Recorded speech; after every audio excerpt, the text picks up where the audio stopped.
So if you clicked on this video, it's either A, because you think I'm an idiot and you want to see why I would do something like this, or B, you're curious about how new tech can be used in a new environment. So today we're going to be diving into that exciting experiment, which is what happens when a hardcore gamer and aspiring game developer like myself ditches their fully fledged gaming PC with a RTX 4070 and takes on the challenge of using the ONEXPLAYER X1 to see if it is possible to develop games and play games on a handheld PC. 大丈夫でしょ。だって君弱いもん。 So this is the ONEXPLAYER X1 AMD Ryzen 7 8840U edition.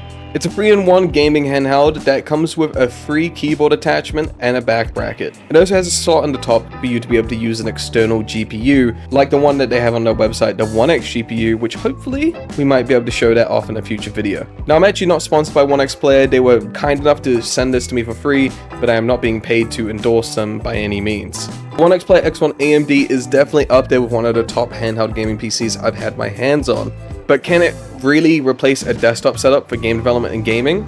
Well, not really, but to be fair to ONEXPLAYER, this is not the description of what the device is used for, but I want to see, for the sake of myself and anyone interested in game development and making games, if having something like this as a portable setup could be viable and useful for you.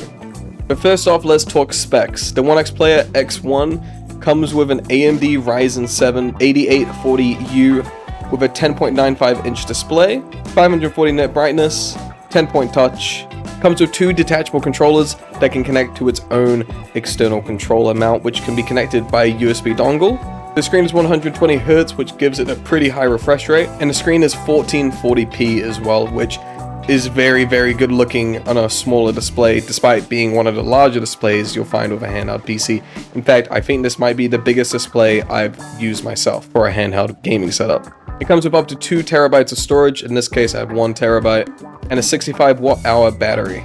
So the joysticks are Hall effect, and honestly, these are some of the nicest joysticks I've actually used on a handheld gaming PC. This is just my personal preference. I've used the Legion Go, which is also very good, and I've used the Steam Deck as well. And you obviously have the Oculink if you want to connect an external GPU. And you have 2 USB-C 4.0 ports, a USB-A 3.2, and a SD card slot. So to put the ONEXPLAYER to the test, I decided to use it exclusively for a week to develop a game. This game I'm going to be making is a Jujutsu Kaisen fan game, something that I hope to release a demo for soon. The first step was setting up my development environment. I first installed Unreal Engine 5, Visual Studio, and a few other essential tools like Blender.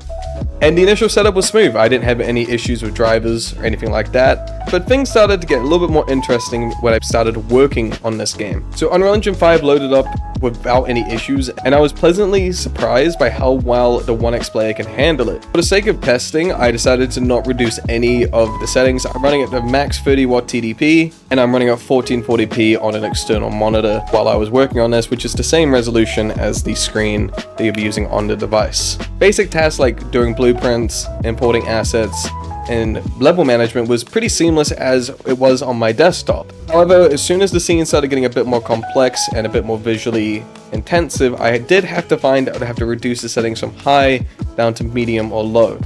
Although for the most part with modern game engines, most of the time I do find medium and low settings tend to look pretty similar to high and ultra, and the difference between most of the settings are pretty minimal while also adding more performance.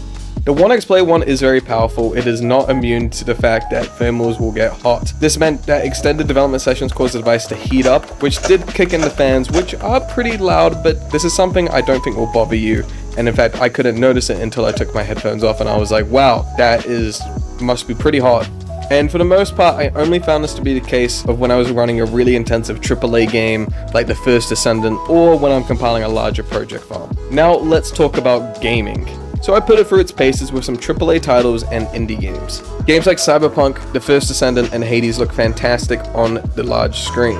The handheld form factor actually feels pretty comfortable despite it being a bit more on the heavy side, as it is quite a beast of a device. But if you're playing a more higher end AAA game, you will have to obviously understand that you do have to lower the graphical settings down, but I think that is mostly the case with any device like the ROG Ally or the Legion Go, that you're going to have to lower the settings down, have some cutbacks, but it all is made up for by the fact of how good the screen looks and how it's on such a smaller display that it's a bit harder to notice the lower graphical details that you would more likely to notice on a bigger display.